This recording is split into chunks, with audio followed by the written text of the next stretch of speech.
will help you to understand that there are 7 different types of narcissists out in this world. This is why oftentimes it's really hard to be able to identify or pinpoint right off the bat if someone has narcissistic qualities or is a narcissist. There's the overt narcissist, the covert narcissist, the malignant narcissist, the antagonistic narcissist, the communal narcissist, the maladaptive narcissist, and the adaptive narcissist. And every single one of these narcissists show up in the world in a different type of way. While they all have what's called narcissistic personality disorder, their characteristics, their behaviors, their patterns are slightly different. And in today's video, I'm going to share with you the big signs, the major signs that you need to look out for in order to identify whether or not the person you're in a relationship with is narcissistic or does have narcissistic characteristics. And you're going to want to make sure you smash that like button and the subscribe button here on the channel, because we will be diving into the 7 different types of narcissists in another video. But for today, let's talk about the signs. Let's talk about these little microaggressions, these behaviors that in the beginning we tend to excuse, we tend to look over, or we tend to brush off because we really want to believe that people are inherently good. The thing with narcissistic individuals is that they are emotionally stunted. They are emotionally wounded. They lack self-love. They lack security. They lack any type of stability internally. And because they lack all these different types of emotions that help to create a well-rounded person, they really seek control of other people in order to feel that stability, in order to feel that security, in order to feel that love. This happens due to the fact that they grew up with either abusive or narcissistic parents, or the individuals within their immediate environment had narcissistic qualities, characteristics, were also emotionally stunted. And so the behavior, the pattern, the cycle repeats itself through family, through generations. As you progress in a relationship with a narcissist, their controlling behavior will not necessarily show up in a very obvious way, not in the beginning anyways, depending on the type of narcissist that you're dating. And most narcissists nowadays know how to be covert, especially when they're getting into relationships. So their behavioral patterns that are toxic, that are narcissistic, don't necessarily show up as immediate red flags. So if you're dating somebody who is trying to control the people that you hang around with, and they're using the excuse of, I don't think this person's necessarily good for you, or I don't get good vibes from this person, that's how you know that you may be dating a narcissist, or they may have narcissistic qualities or characteristics. Another telltale sign of control is that they attempt to control the reach that you have out into this world, whether that be the activities you do, the friends you hang out with, who you can talk to or can't talk to, what you do, where you work, how much money you make, if you should be making money, and everything else in between. It's really important for you to pay attention to their actions versus their words, because in their words, they may be saying one thing like, yeah, I don't care if you go out on Friday night, but then pay attention to their actions when you do start planning to go out on the Friday night. Are they causing problems at home? Are you getting into a fight? Are they getting annoyed with what you're wearing? Are they getting annoyed where you're going, who you're going with? Or are they creating a fight, a big explosion when you come home after a night out? You see, the control mechanism, like I said, doesn't necessarily happen so obvious in the beginning. And so you excuse it for maybe they got mad, maybe they were having a bad day, maybe they're jealous, maybe they're feeling a little bit insecure, but you don't really attach it to the fact that they're narcissistic. And while all the signs I'm sharing with you in this video individually may not necessarily stem from somebody who is narcissistic, combined, when they have many of these qualities, many of these signs, you can definitely be certain that you are dealing with somebody who has narcissistic personality disorder or characteristics of a narcissist. And this is where you need to prepare yourself and make sure you have an exit strategy and a plan. Because the longer that you stay with a narcissistic or toxic person, the more that they will attack your self-confidence, the more that they will attempt to control you, the more that they will attempt to devalue you, degrade you, insult you, and continue to shove you into their confinement, into their little box, trying to hold you captive without letting you be the free individual that you are. The second sign to look out for is whether or not they live in a fantasy land. Have they created an illusion of who you are and then they get angry when you don't live up to their expectations? You see, narcissists don't live in the reality. Narcissists create this fantasy land. It's make-believe, and it's all in their head. And when they attract somebody into their life, when they bring in a new partner into their life, they expect that partner to live into their fantasy, to play make-believe. That make-believe can look like a power couple, getting married and having kids and living in that beautiful white picket fence. Whatever it is, they need to show up in the public eye. They need to show up in the world wanting to be praised and revered. They need to be able to be validated by other people. And so oftentimes they will create this fantasy land where they look amazing towards other people. However, behind closed doors is where the monster exists and live. So pay attention if the individual you're with has created this fantasy land, this fantasy world, and they expect you to play a role in it. And every time that you don't play a role, every time that you're not the perfect housewife or the perfect wife or the perfect partner, or you're not having sex with them enough, or you're not doing exactly what they say, when they say, how they say it, or you're not showing up wearing the right outfit that they want, or you're taking too long, or you're not doing this, or you're doing too much of that. You catch my drift? As soon as you don't live into their fantasy, as soon as you step outside of the lines of their fantasy land, pay attention to how they react.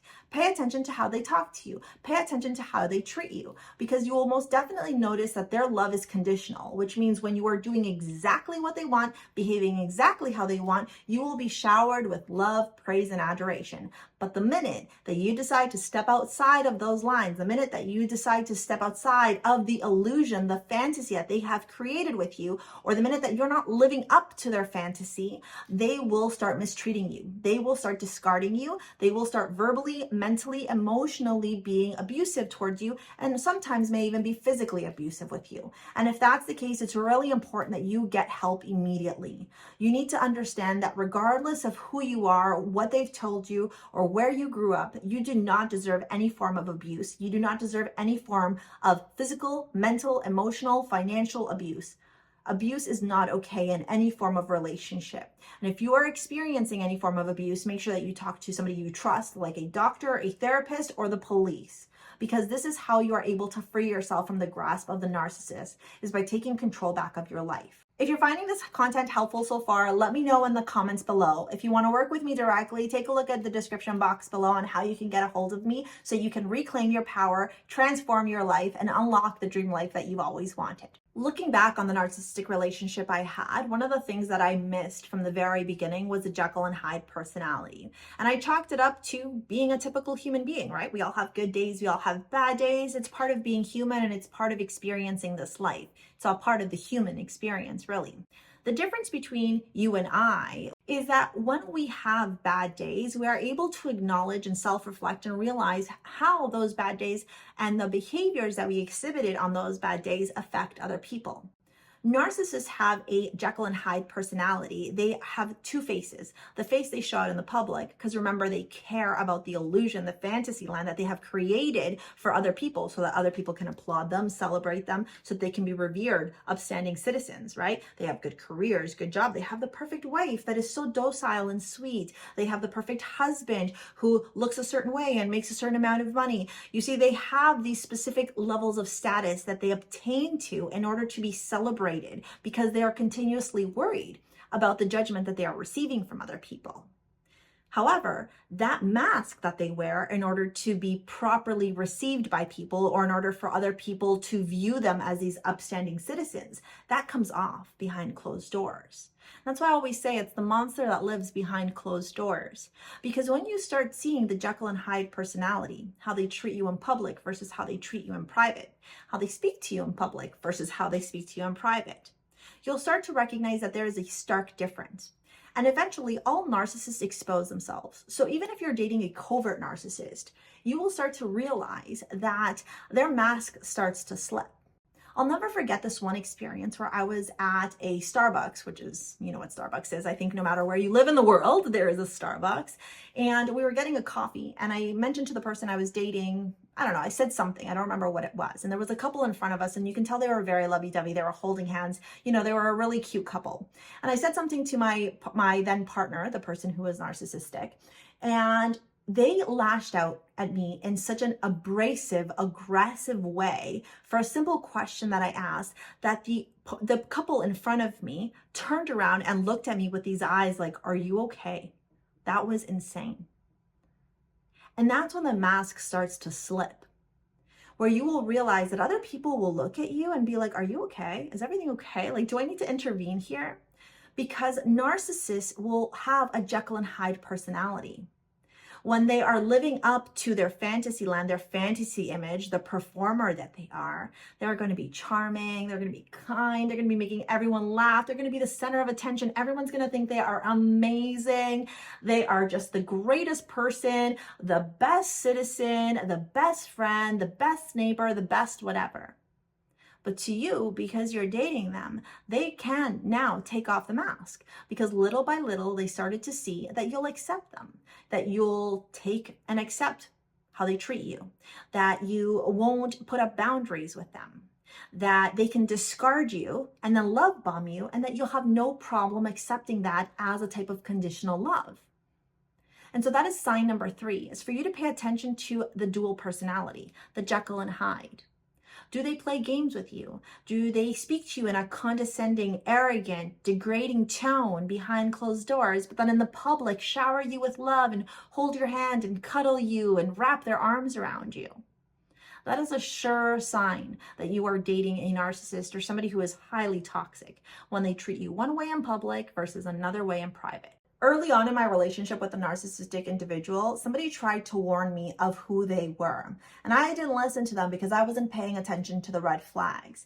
The words that this person said were as follows: remember, this person has a high sense of entitlement. They think that the world revolves around them, and they will stop at nothing to get what they want. And that is something that you need to pay attention to, that will help you to determine whether or not the person that you are with is narcissistic.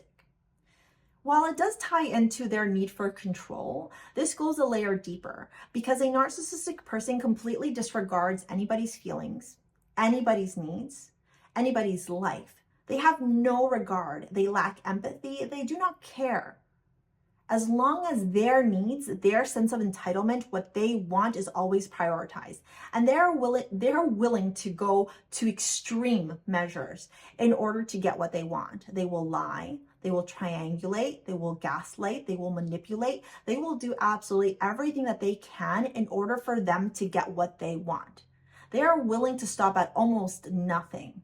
And oftentimes, people who are not combative, people who are not interested in conflict, they will bow out because they're not interested in engaging in the conflict. They're not interested in going back and forth. They're not wanting to fight for things. And this is how a narcissistic person tears you down. Little by little, they chip away at your self-confidence, at your self-worth, at what you deserve, what matters to you, what is valuable to you. Because in the eyes of a narcissist, the only thing that matters is them, what they want, how they want it, when they want it, and how they're going to get it. And what happens when they don't get what they want?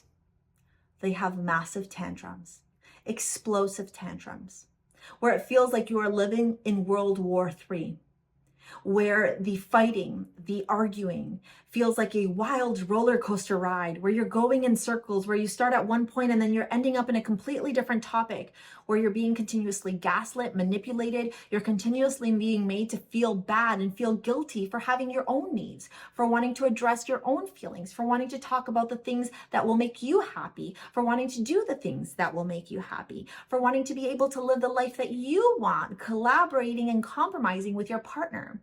Because that's something that narcissistic people are incapable of doing. They're incapable of collaborating. They're incapable of working together. They're incapable of compromising. If it's not something that they want, they will not agree to it. And let's just say it's something that you want, right? They will do everything that they can. Once they know that this is what you want, they will do everything they can to manipulate you, to gaslight you, and to control you by using that thing that you want or that thing that you love as a pawn, as a tool. And they will use that over your head like dangling a carrot so that you become a puppet for them. This is how they control you.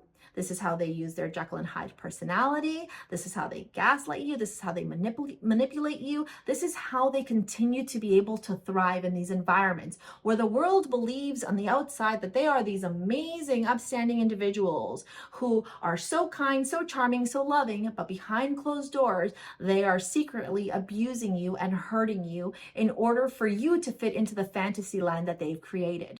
And the final thing I'll leave you with, which is a sign that I think many people should look out for to determine whether or not they are dating a narcissistic individual, is the relationship that the narcissist has with their family. From the outside looking in, we have that perceived perfect family. that beautiful family unit that collaborates, that works together. They all love each other, super charming, super friendly, super inclusive. But as soon as you get behind those closed doors, that narrative completely shifts.